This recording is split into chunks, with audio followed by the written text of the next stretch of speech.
Mechanics के अंदर कितने चैप्टर करे या कितने मॉड्यूल करे जिसके कारण क्या हो जाए, हमारा पास होने का जो टेंशन है वो बिल्कुल खत्म हो जाए। तो भाई सबसे पहले मैं आप सभी को बताना चाहूंगा, उसके पहले भाई अपने प्रदीप सर को इंस्टाग्राम पे फॉलो करो और आपके खुद की फैमिली का टेलीग्राम है उसको ज्वाइन कर लो। इंजीनियरिंग टेलीग्राम है उसको ज्वाइन करके करो, जिससे आपको बहुत ज्यादा हेल्प होगा फ्यूचर में। तो भाई अब देखो, यहां बात करते हैं कि अगर आप ऐसा क्वेश्चन पूछ रहे हो कि कितने मॉड्यूल और कितने हम मतलब कितने मॉड्यूल या तो कितने चैप्टर हम करें, तो भाई पहली बात तो अगर आपके मन में ये क्वेश्चन चल रहा है तो मतलब आपकी पढ़ाई अभी हुई पूरी तरह से नहीं है, फिक्स बात है कि नहीं हुई। तो मैं आप सभी को बोलना चाहूंगा कि अगर आपके यूनिवर्सिटी में 6 मॉड्यूल है तो आप उसका 50% पहले बहुत अच्छे से कर लो। एटलीस्ट 3 मॉड्यूल आपका बहुत अच्छे से होना चाहिए। 3 मॉड्यूल आपने कर लिया तो आपके पास होने के पूरे प्लान बन जाएंगे। पर वो 3 मॉड्यूल बहुत अच्छे से करना है, उसके अंदर कोई भी चीज छूटनी नहीं चाहिए। ओके, अब ये 3 मॉड्यूल कर लिया, अगर आपके यहाँ 5 मॉड्यूल है, एक चैप्टर कैंसिल है, तो आप क्या कर सकते हो, फिर भी आप 3 करो। ओके, आप 50% का 2.5 क्या करोगे, 3 करो डायरेक्ट। अब जो मॉड्यूल छूट जाता है, अब आपने अपना हाफ 50% कर लिया, जिससे आपका पास होने की प्लानिंग बन चुकी है। बट कभी कभार क्या होता है, इंजीनियरिंग में ये देखा गया कि जो मॉड्यूल आप करके जा रहे हैं उसमें कुछ ऐसे क्वेश्चन आ गए जो बहुत डिफिकल्ट लेवल के पर आपने तैयारी बहुत अच्छी की थी, फिर भी ऐसा क्वेश्चन आ गया जो बहुत डिफिकल्ट लेवल, जिसके कारण वो आपने बाकी चैप्टर तो किया ही नहीं और वो क्वेश्चन भी नहीं कर पा रहे, जिसके कारण क्या हो रहा है कि आपको आपका टेंशन बढ़ गया और जो फेल होने का चांसेस है वो बढ़ गया। तो मैं यहाँ एक तरीका और बताता हूँ। सबसे पहले तो आपको वो 50% वाला रेशियो कंप्लीट करना है। 50% वाला रेशियो कंप्लीट कर लिया, इसके बाद जो मॉड्यूल बच रहा है उस मॉड्यूल को भी आपको पूरा करना है।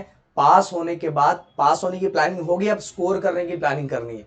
जैसे मैंने सुबह आप सभी को बताया था, सुबह की वीडियो में ये चीजें बताई थी कि जो मॉड्यूल बच जा रहा है उस मॉड्यूल को मैं भी ऐसे ही करता था, राहुल सर भी ऐसे ही करते थे कि जो हमारे मॉड्यूल बच जाता ना, मैं इसी तरह से प्लानिंग करते थे। क्योंकि कभी कभी क्या होता था कि जो हम करके जा रहे हैं उसका एक क्वेश्चन बहुत हार्ड हो गया और जो नहीं करके उसके एकदम क्वेश्चन एकदम सिंपल आया। बट अगर हमने बस मॉड्यूल का नाम, मॉड्यूल के अंदर कितने टॉपिक्स है, उस टॉपिक के अंदर क्या दिया हुआ है और उसके अंदर कोई डायग्राम्स है, ये चीजें बस हमने एक एक घंटे में उसको टाइम देते थे, एक एक घंटे फटाफट फटाफट हम चीजों को कर लेते थे। जितने मॉड्यूल हमारे छूटे सबको ऐसे कर लेते थे। ऐसे करने से क्या होता था कि हमारा अगर इनकेस कोई क्वेश्चन हार्ड आता था तो उससे हमारी हेल्प हो जाती थी। क्लियर हो गया।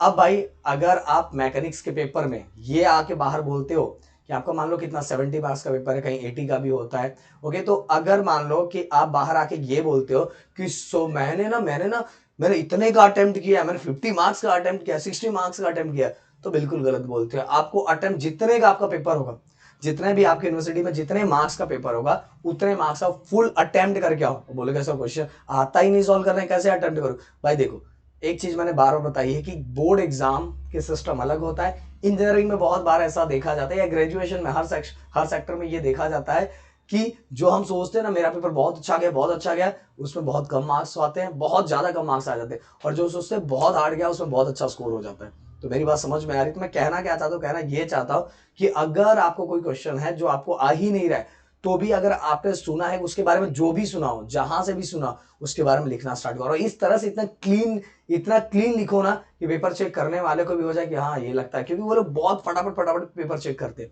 तो ये दिमाग लगाना है कि जो भी उसके अंदर पॉइंट्स है, जो भी टॉपिक है, जो भी आपको याद है, नहीं याद है तो जिसका याद है उसका भर दो। बट पहला टारगेट क्वेश्चन एक भी छोड़ के नहीं आना। पूरे मार्क्स के क्वेश्चन क्या करना है, अटेम्प्ट करके आना। अटेम्प्ट करके आओगे तो इसमें प्रॉफिट आपका ही है। तो शायद मेरी बात समझ में आ गई होगी और वीडियो को सबको शेयर कर दो। Thank you so much guys, जय हिंद दोस्तों।